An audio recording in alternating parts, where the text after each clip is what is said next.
Hello and welcome to episode 3 of Conversations with My Father. That's me. That's you. That is you. Today we are, as you may have seen the topic title, tea, toast and treatment that Dad came up with. Again, we're probably going to not talk too much about tea or toast, a little bit more about the treatment.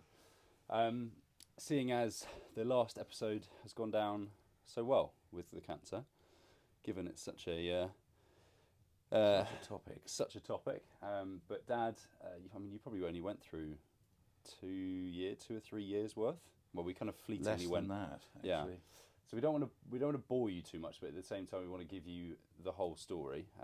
So I think this will cap it off, won't it? This will be That's the idea. second yes. and final one. So we're going to be coming on to that in just a few moments.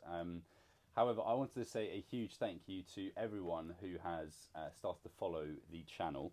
We have had an overwhelming amount of people follow us, subscribe, whether that be on YouTube, on Spotify, or on Instagram. Dad being technically, I think useless is a bit strong, a bit harsh. But inexperience we'll go with is therefore I'm the one kind of running the channel and going through all this. So the views though have been incredible. We've got just shy of 1,300 followers on Instagram, which is incredible given we've only been kind of live for 2 weeks, which is amazing. And then there was one video that's got over 350,000 views on Instagram. What one was that? It was the one of you talking about one of your saddest moments. Oh, yes. Which was, if you had to pick one to go live, it was probably a very poignant. Well, it was, and, yes. Quite some moment. So I'm kind of very happy that has reached that many people. We've got over 50 subscribers on YouTube with over 500 views on the 2 videos so far. And we also, I wanted to run through this with you. We have listeners on Spotify in not only the UK, but Germany, Australia, the US, Netherlands, India, Ireland, and New Zealand, just to name a few. I could do all of those accents in a future episode. we do that so you can please the listeners. That would be great. It's been quite something. And I did want to read out, I've picked 3 comments so far, some from YouTube, some from Instagram, that I thought I'd read out and say a big thank you to those that have written in. And if you haven't yet written in, please do, because we very much appreciate your comments, your kind words, even if it's constructive criticism. I've had one here, which I'll read out in a sec, which was a bit of constructive criticism to myself. But we'll come on to that in a sec.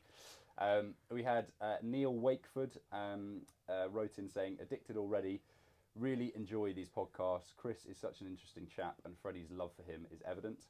Can't wait for more of the story. I hope the other family members make an appearance down the line too. Yes, well, that's very nice, and we certainly hope that will happen.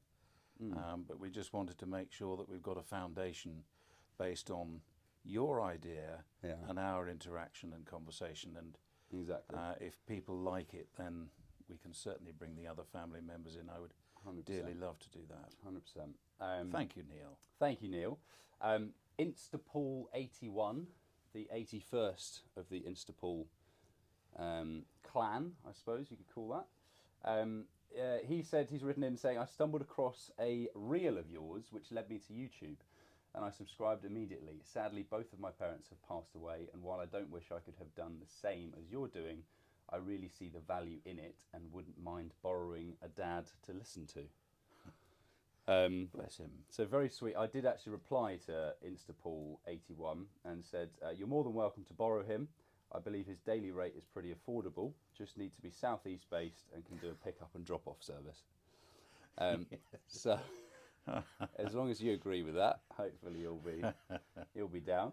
And the final one is from Neil.Harvey.940, the 940th of the Neil Harvey clan there. Now this is the father of my girlfriend. So he. This is the constructive criticism comment. Brilliant. Clap emoji. Clap emoji. Chris, can you get Fred to smarten himself up a bit for the next episode? That's what. So, I had a couple of comments about my shorts, and I realised the angle wasn't great. I was sitting there; it did at times look like I maybe wasn't wearing shorts, so I apologise for that. I've gone for jeans, boots, and a slightly smarter vibe. I'm still not in chinos, corduroy, but these are moleskins. Moleskin, sorry. But this is maybe a slightly smarter attire.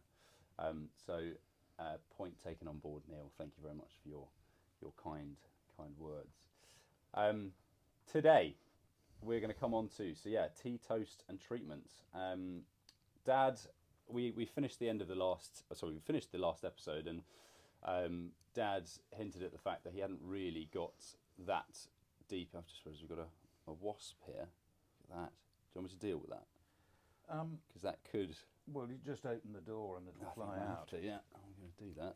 Sorry, everybody. Out. There you go. These things That's nice. can happen from time to time. So Dad mentioned that he hadn't really touched on. Well, we'd only touched on maybe 2 or 3 years worth of your battle. Months, maybe not even really. that. Months. So we wanted to delve a little bit deeper into the treatment, I suppose, because we've gone through your diagnosis and the initial operation, the first operation of a couple, and we wanted to go a little bit deeper into your treatment and the kind of following years. Yes. So you mentioned earlier there was a fitting of an AUS. Yes. Which I'm not aware. What does that stand for? Would you like to start there first of all? Would you like to go? Yeah, we're not quite there yet. Okay. Actually. Okay. But I will come on to that naturally in a minute or two. Okay. But I think where we left off last time, I'd had my prostatectomy, so prostate removed, and all the bits and bobs around it, which might have been cancerous. And then another problem arose with my swollen Bollocks. There we go. And then we had, moving on from that, and I just want to touch on one sadness. Having come out of a consultation with my oncologist at the Nuffield Hospital in Tunbridge Wells, Mum and I were just chatting away about what we'd been told.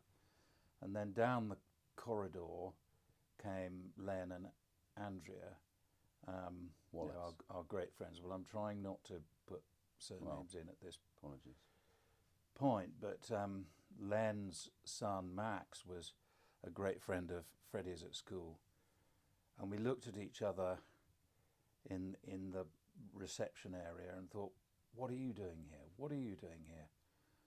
And of course we were there for pretty much the same reason, and we hugged and wished each other well. Andrea, his wife, and Mum did the same because it affects them so deeply. And sadly that was the last time I saw Len, because he died a couple of months later. And hell of a man. Absolutely. He was someone that he did these incredible golf days for us, if you remember them. I do. So I was at school with Max, who was in my year, and Len was a huge Chelsea fan, and just one of those dads who, as a son, as a boy at the school, you kind of looked up to him, and as I'm sure lots of people did to you as well, but thinking, what a man, just such a humble and lovely, generous, kind man. Not one of those fathers that would shout just his son's name on the side of the pitch. He was someone that was always about other people, always cared about other people, and did these incredible golf days for us, and was just hugely generous. And as you say, sadly, he fell ill, and your joint love of football coaching and so on brought you guys very close together, which was amazing. It was a lovely bond you had. But yeah, just incredibly sad. But thank you for saying all that, because I would have done anyway. But anyway, when you lose a fellow cancer warrior, it's always hits you harder somehow. But after that, I was on various pills and doing what are called the pelvic strengthening exercises to try and regain continence. What were they? What did you have to do? Well, clenching muscles that many of which had been taken out. Sure. And there were times when I was sitting on the train going to work, and some of the expressions I was making as I was really trying hard. It's a pelvic floor. I mean, I think when one gives birth, very important. The ladies know what that involves. Yeah. And walking across Trafalgar Square from the station to my office. And again, doing the exercises. Yeah, I was just trying to do the exercises, and they I've just got an image of you kind of almost kind of waddling along, kind of thrusting the air as you're going. Yes. I'm sure it wasn't quite that obvious. No, but it was pretty close. Anyway, Did it work? No. So I ended up being both incontinent and impotent. And if you put those two words together, they quite easily form the word incompetent. And that's, you may laugh, but I tell you, that's what it felt like. I don't know why I'm going all Australian at this point. But anyway, the oncologist, my surgeon, suggested that after the best part of a year trying to sort this out, I wasn't going to regain continence. So he suggested another operation, which involved going up to King Edward VII, which is where the Queen and Prince Philip would go when they were unwell. So absolutely top-hole stuff. Top-notch stuff, yeah. Fortunately, I had medical insurance, because otherwise the nightly rate of $7,500 was it? Yeah, would get you a very nice suite at Claridge's. And the rest. Anyway, jeez. I went in for a couple of exploratory meetings, and on my way up to one of those from the office, I was waiting to cross Oxford Street, and the little pedestrian signals, the green walking man and the red standing man, were showing red. So I couldn't cross, the traffic was still coming, and it was buses and taxis and delivery vans. And I was looking for a gap in the traffic so that I could get across the road. And I watched this bus coming along Oxford Street, and it was going west. So it was on my side of the road, and I thought, well, there's nothing behind it. I'll just check to the left to see if there's a taxi or a bus coming the other way. And once this bus is clear of me, I'll cross. And then all of a sudden there was a loud bang from the front of the bus. And I looked at it and saw this woman being flung through the air, and she went 10, 15 yards in the air. It was like a child throwing a rag doll away that it didn't want to play with anymore. And I stood there stunned for a moment. And by the time I'd managed to ring 999, the call had been made by many other people, and the paramedics were there incredibly quickly in a couple of minutes. And I thought, there's nothing I can do to help here, but I can get onto the bus and talk to the driver, who will be in shock. Yeah. And everyone had got off the bus, and no one was clearly comforting him. So I got on and stood by him and said, that's really going to be a shock for you.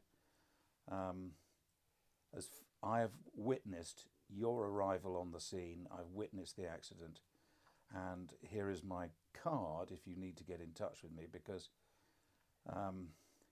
you need to know that, as far as I'm concerned, you were not speeding, you were not driving without due care and attention. I reckon the poor woman has just walked out without looking. And that's exactly what she'd done, according to CCTV evidence. Oh, really? So I said, there'll be someone from Transport for London will come along, take you off duty, provide all the support that you need. And he just sat there, poor man, in a daze. And I said, I'm terribly sorry, I've got to get on to hospital, I've got an appointment. But as far as I'm concerned, you can rely on me giving evidence if it comes to that. And of course it did eventually, in a coroner's court. So he got back in touch with you? No, he didn't appear, Oh, I see. which is fine, and he didn't have to. But it was a real shock. Yeah. And I then went on to the hospital, and Mum was there waiting for me, and she said, "You look white as a sheet. What's happened?" And I said, "I've just witnessed a terrible accident." And very sadly, the lady died. But it was an awful, awful thing to witness. Yeah. And then to have to go on to King Edward VII and be prodded and poked and so on. But the funny thing is, if you remember from the last episode when I was having my reproductive tackle examined by a complete stranger, as luck would have it, and that was on my birthday, my 54th. Yeah. On my 55th birthday, I found myself in a very similar situation at King Edward VII, having this AUS fitted, which is an artificial urinary sphincter, which helps deal with incontinence, and it's 95% effective. I'm not going to go into details about the device which is inside me. Do please Google it if you want to know more, but it's a brilliantly simple device and invention, and I'm very grateful to have it. And may I add, when you did have it, it certainly wasn't obvious at all. No, it isn't. It isn't. You can't see anything. No, it's very subtle, and obviously only you will, and other people that know that you've got it will know. But yes, it certainly wasn't something you had to worry about what other people may exactly. I think. So once that procedure had been completed, and I was I had recovered from the operation, we started radiotherapy, which was again in Harley Street, and that was 33 consecutive weekdays. So I'd go into the office, do a morning's work, then walk up to Harley Street, and as a result of that, I've got 3 tattoos, of which I'm extremely proud.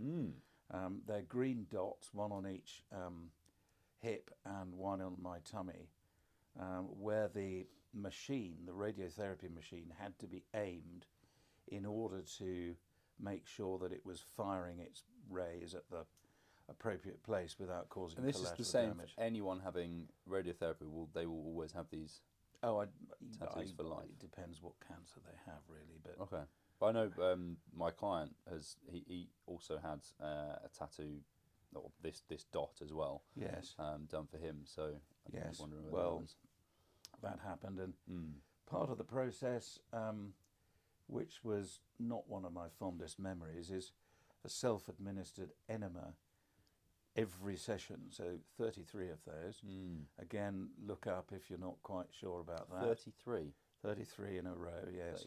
Oh, God. And the staff in radiotherapy were brilliant, always encouraging, always cheerful.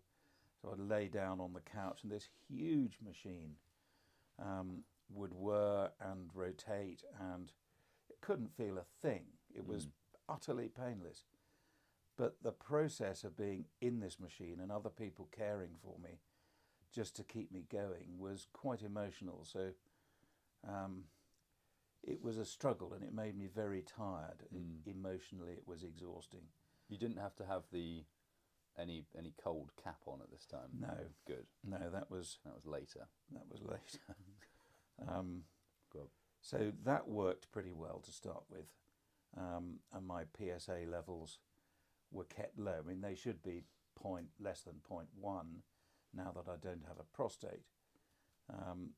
Bringing things right up to date for a moment, I'm about 45 at the moment, and I don't even have a prostate. So there are still plenty of cancer cells inside me which are producing this thing. We've just got to slow the thing down and hope that clinical trials will come up with something that will kill them off eventually.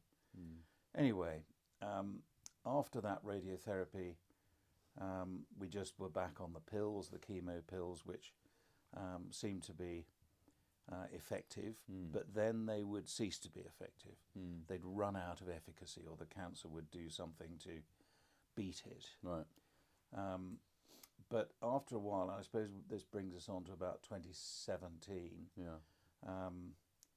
the decision was made that I would have 2 new hips, because at the start they didn't want to be doing invasive surgery in pretty much the same area that my prostate had. So this is been. So I didn't realise the hips requirement of new hips was pretty much all down to cancer, not general wear and tear. I'm not sure that it or a bit of a combo. was down to cancer, no. Okay. But sorry, it was very rude of me to. Very rude. Well, you talking with took my your mouth moment on. while I was talking. But the cause for my hip problems might well have been the goalkeeping that I'd done. Or in my too time. much pelvic work that you were doing. No, it wouldn't have been anything to do with that. But nice thought. Too much. Really took it seriously. But playing on AstroTurf, playing in gyms, I didn't change my goalkeeping style. I'd always dive and so on. And the impact on my hips could well have been the cause of of that. Anyway, No. I So you've had both done. both same done, but time? no, not the same time. 4 months apart. And what have you got? What have you got in there now? So is it ceramic? Yeah, I think it is. Okay. Incredible. And that was a great success. I don't feel any hip pain at all now. So that was good. And then we got back onto, we stayed on the pills, and again, the dosage and the strength of the medication was periodically increased. And then we got to the point about this time last year when the oncologist at Guy's, where I'd been looked after for quite a while now, he said, I think we ought to go for full chemotherapy, the intravenous stuff. I said, okay, let's do that. And he said, well, it'll be 7 months worth, 10 sessions, 3 weeks apart. And that was fine to start with. First treatment, no problem. Second, third, fourth, they just got progressively worse, and I got weaker and weaker and felt more and more unwell. So that was a bit of a problem. Yeah. That was over. Yeah, that was over last Christmas. It started. It started before Christmas last year. Yeah. Which was fine, but then it got worse, and the cold cap that Freddie was referring to was, I think we touched on it in the last episode, so I won't repeat that really. And that brings us up pretty close to where we are now. My latest scan, for those who are remotely interested, showed that the chemo had worked as well as we could have expected, in that it has stopped the rate of spread of the cancer. So I'm level 4. It's spread to my bones, which is not great. But one or two of you may have seen in the paper last week or the week before last in the Times, there was an article about a new clinical trial which has had a great deal of success for late-stage prostate sufferers. So hopefully that might be available to me in due course. How far off do you reckon that is? Well, it's clinical trial, so I could be put on a clinical trial. Yeah, okay. Any time. And you'd happily put your hand up. Yeah. Yeah. Absolutely, anything to help. help. But do you feel though actual physical impact on your body the past 10 years? Do you feel it's been it's been a bit up and down, or do you feel like it's kind of gradually just eating away at you and it's just got kind of progressively worse? Or have you, I mean, we talk about you having these 1% days, Yes. and trying to really grasp hold of those and make the most of those days where you feel that little bit better, that 1% better. But yeah, do you feel that the 10 years has just been a progressively kind of downward? Yes, I would really. Yeah.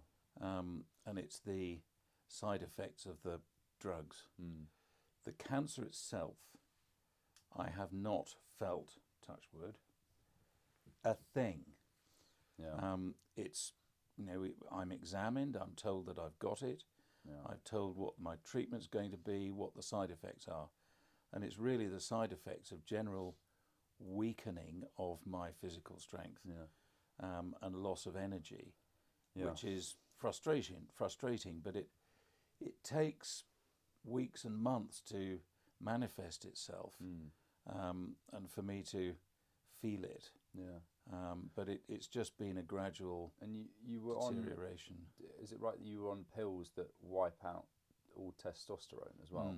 And that's what cancer feeds off, the prostate cancer. Prostate cancer likes a bit of testosterone, yes. So remove that from your body as a man, that's a huge thing. Yes, it is. When it comes to all-round strength, whether that's or your manlyhood or whatever, it is a huge impact. And have you had any form of treatment that has aided that at all, or in an artificial way, or That's an interesting question, because there was a time when I had one consultation, one main one, with a specialist, again in London, on the subject of how I could still retain sexual function. And there were two options. One was an injection, and the other was a vacuum pump. And these guys, who I regard as alpha males, I think you probably know what I mean when I say that, thought that both an injection and a vacuum pump were perfectly okay as processes to allow me to function. Yeah, sure. And I said, actually, no. If you think that part of a loving, spontaneous relationship is going to be replaced by an injection or a vacuum pump, hey darling, I'm just going to get the vacuum pump. Get the Dyson vacuum out. There we go. That's doing the trick. Or, I mean, honestly, where do these men come from? I mean, do you know of anyone that has opted for no, the vacuum? And I'm not in the slightest bit interested, because it wouldn't work for me. It just would not. And these guys needed to know that there were patients who would not find this an acceptable alternative. Do you know how long ago was this given to you as an option? Oh, 7 or 8 years ago. So do you know if there's anything else that's come on since then? No, I haven't. Okay. I mean, I was prescribed good old Viagra. Yeah. And that had absolutely no impact at all. Absolutely none. And I know it may seem disgusting looking at this figure in front of you and thinking, no, that's bollocks. Absolute bollocks. About him having sexual intercourse. But it mattered. It does still matter. It's a huge part of a relationship. It certainly is. And as you say, it's not just that. It's what else comes with it, and having the relationship you have with Mum is amazing. It is one of the strongest bonds I've witnessed, and for something as big as that to be stripped away from you, and for you to still be as strong as you are, is is admirable and incredibly inspiring as well. So, thank you. And I'm sure it's the same for many others out there that have been through something similar.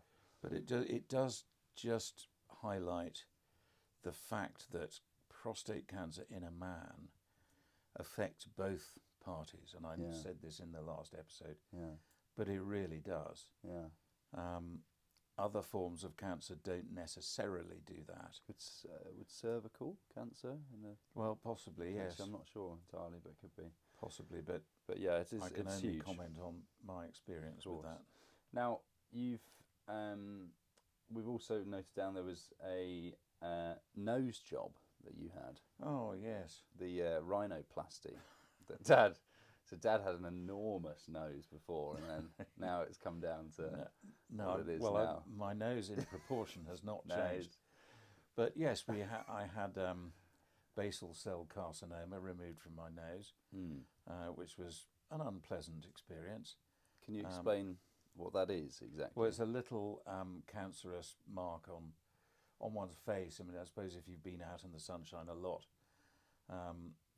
which I've been fortunate enough to do over the years, then if you haven't had enough sun cream on, then you run an increased risk of having one of these little things, which will grow if they're not treated, and it's you not think major. It was down to lack of sun cream, being outside? Yeah. I thought you said it was connected. It wasn't connected to what you had.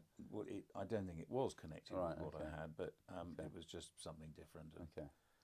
So your dad went in and had a nose job, which was relatively entertaining when we think of nose jobs, but also Shall we move on? Painful from that.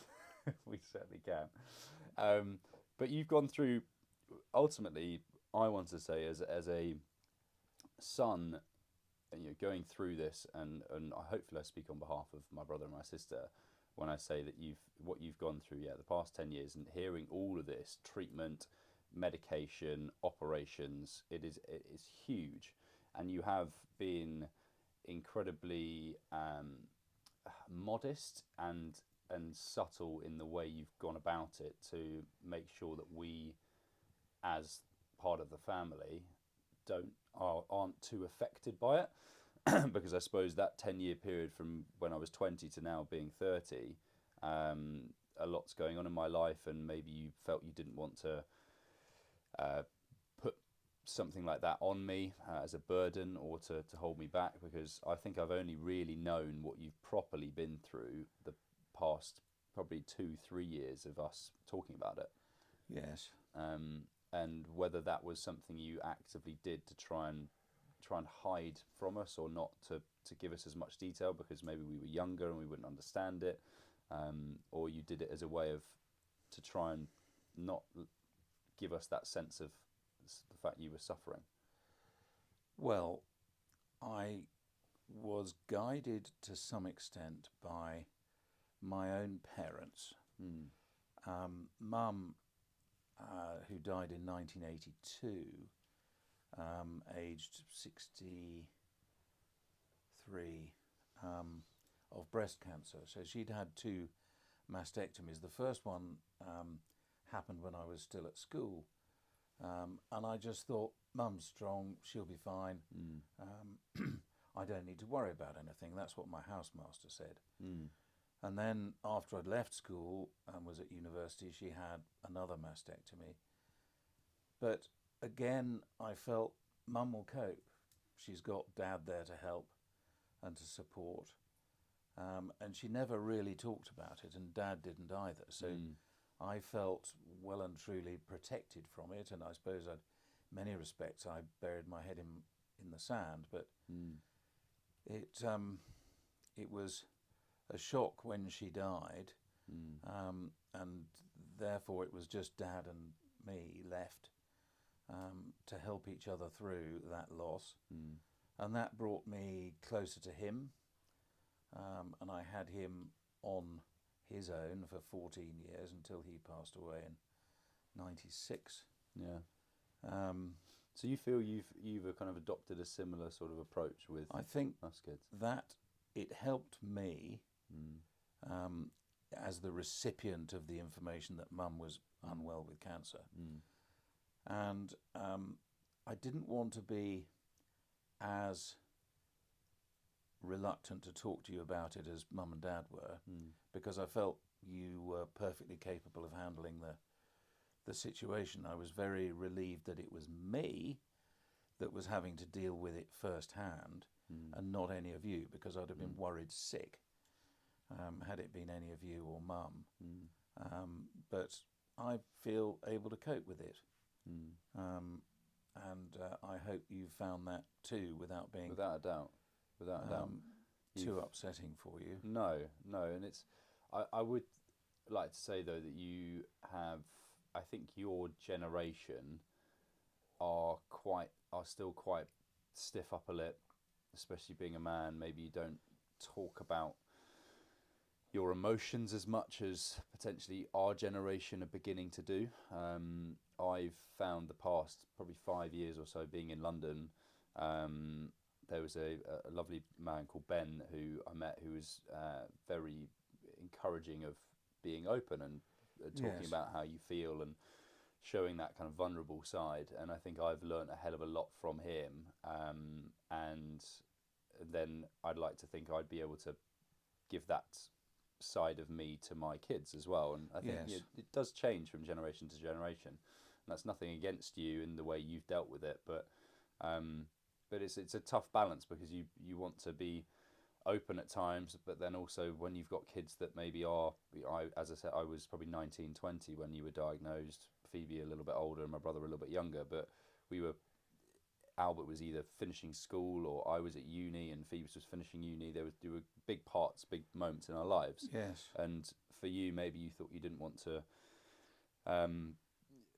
put too much on us and let it affect us too much. Well, there is that. So there's a aspect time and a of- place maybe for talking about it, and that's why something like this now is so powerful and so good Yes. to do.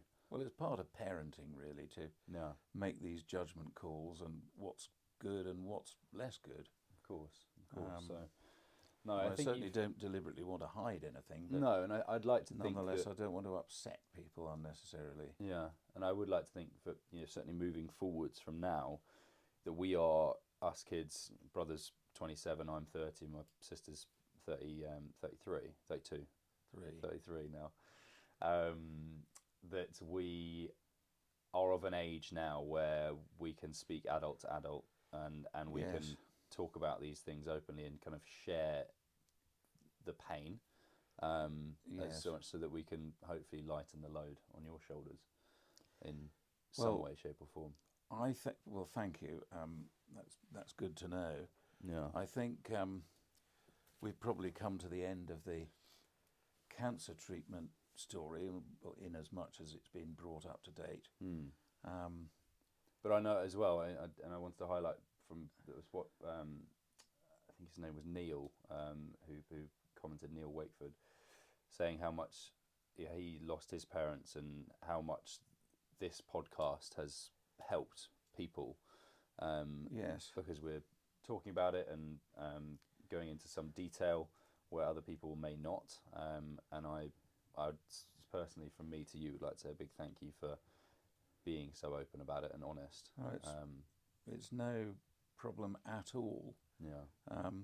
I recognise that there are always going to be people who have it worse than I do.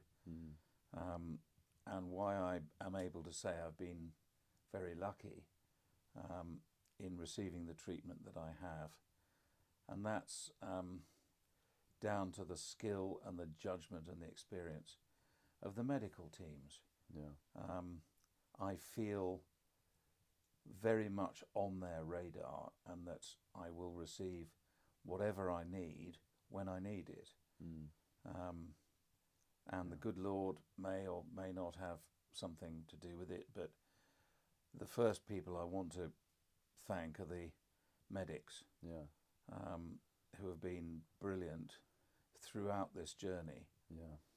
And it is a journey. It's living with cancer rather than living without it. And who knows, we may have a time when we can get rid of it, but at the moment that's not possible. Just making do with what what you have and what you've been given in life. And as you said, Yes. last episode, focusing on the things you can do rather than things you can't. Absolutely. Quite right. Now, I did want to just kind of round off today's episode with a question that came in from Cheska Clark. Good who old we Cheska, know yes. very well. Because I think it would tie up this episode quite nicely with what we're doing and what I'm doing right now with you. And she was saying, what were the most important and memorable conversations that Chris had with his father?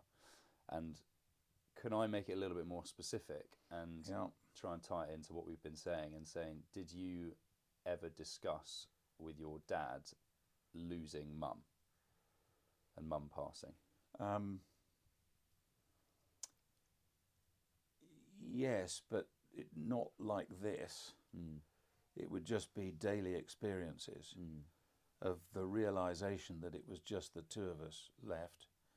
Mum had been taken far too early. She was 63. Yeah. And so we dealt with things as they cropped up. And that was actually the first time that Dad and I were in receipt of many, many letters of condolence.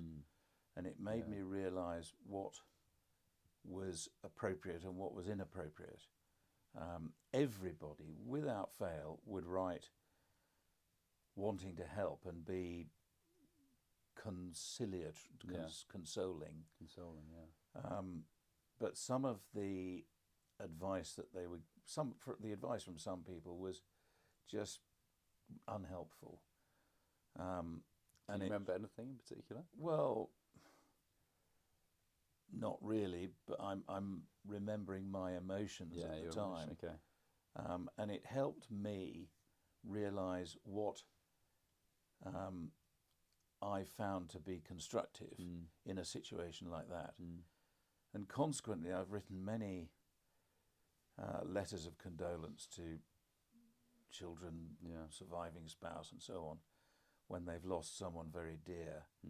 And I've received many comments in return that I really get it, which is quite important to make a difference and to understand what people have gone through with a bereavement. And my cancer feels like a bereavement. There's part of me that's died, and that has been emotional. I haven't had a single letter about it. Nor would I expect Can it. people please write in to give them our address? No, don't do that.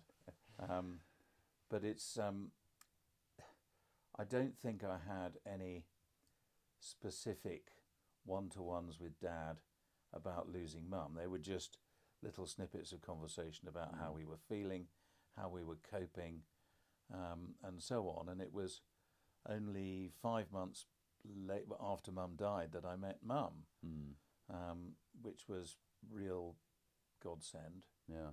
Fantastic. But I think if we can come to Cheska's question about meaningful conversation with my father, it was after Mum died, Dad within a year had a heart attack, which was not great for either of us, but he eventually married again, and my stepmother, who I'm now very fond of,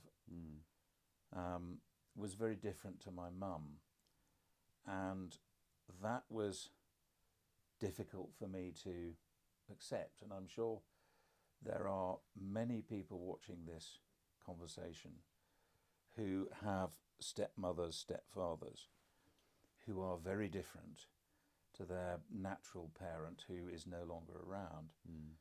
And seeing the surviving parent in love again, it can be quite a challenge. And things were done differently in my family home because my stepmother moved in after they'd got married, which was absolutely fine for Dad. And I had to recognise that he was so happy in his second marriage, different characteristics, different priorities, different things that they like doing, my stepmother and my natural mother. Yeah. And I had a conversation with Dad about how I was struggling with that. And he said, Chris, the most important relationship in my life is with you. And I don't want anything to happen that will threaten that. And just saying those words was so important and comforting to me. And we carried on, knowing that was the case.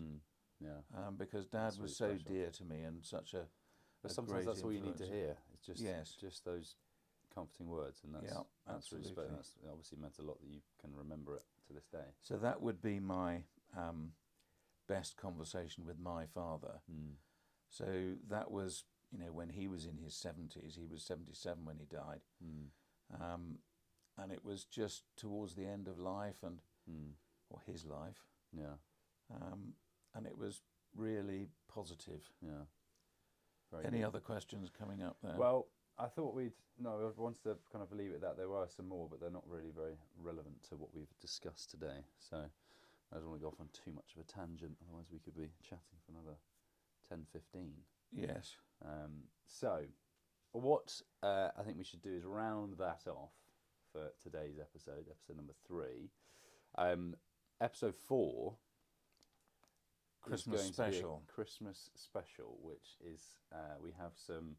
I certainly have a few things that I'd like to do in that episode, and if there's anything in particular you guys would like us to cover Christmas related, then please do comment below if you're watching this on YouTube, and comment in there's a section on Spotify as well if you want to comment in there. But I think it'll be we've gone through 2. I think our first episode was relatively upbeat. These past 2 have been a little bit more somber and emotional at times. So I think it'd be nice to, given that we're about to add a bit of levity to go through Christmas, exactly, we can celebrate a little bit more and have a bit more fun and a bit more laughter. The next episode will be a Christmas special, which we are trying to work out when we're going to release it, either Christmas Eve or Christmas Day. But it will be one of those, so it will be our kind of gift to you guys, and hopefully you will tune in, as people do on Christmas afternoon, into certain TV channels or whatnot, and hopefully you guys will listen in to us for a little bit. But as always, Dad, what should people do now? They should press the heart icon on their screen and the thumbs up. The thumbs up. If you've liked it. I mean, you don't have to do this if you don't like it. Dislike it. But and feedback and topics for conversations in the new year would be very welcome. Definitely. There are a couple of subjects that we'd like to touch on, which is voluntary work, which is incredibly rewarding, and we can talk about that in some detail. Yeah. Hobbies, I think. I'd like to talk about certain technological changes in your life compared to mine. You'll be doing most of the talking. Plenty of things that we can discuss. But yeah, please do like, subscribe. I forgot the subscribe notifications on. Follow us on Instagram, which is Conversations with My Father. YouTube is Conversations with My Father, as is Spotify as well. So please like, subscribe, share, pass on this news that we are doing a podcast together. And please keep spreading the word, and we really, really appreciate it, because we would like to keep growing this and reaching out to as many people as possible. Yes, and I hope that it's both informative and it'll get more humorous. I do trust in the next episode or 3. It will indeed. But thank you all so much for listening, and we very much hope that you enjoy it, because whilst this is therapeutically very valuable for Freddie and for me, the fact that other people are finding it interesting is extremely humbling, I think, is for me. That, as I said in the start of the first episode, that anyone would be remotely interested in my life, but evidently people are. So yes, and we're very grateful, and we'll try and continue with content that you like and want to see and want to listen to. Indeed. So thank you very much, and see you in the Christmas episode. There you go. So that is episode 3, over and out. Thank you very much. Very good.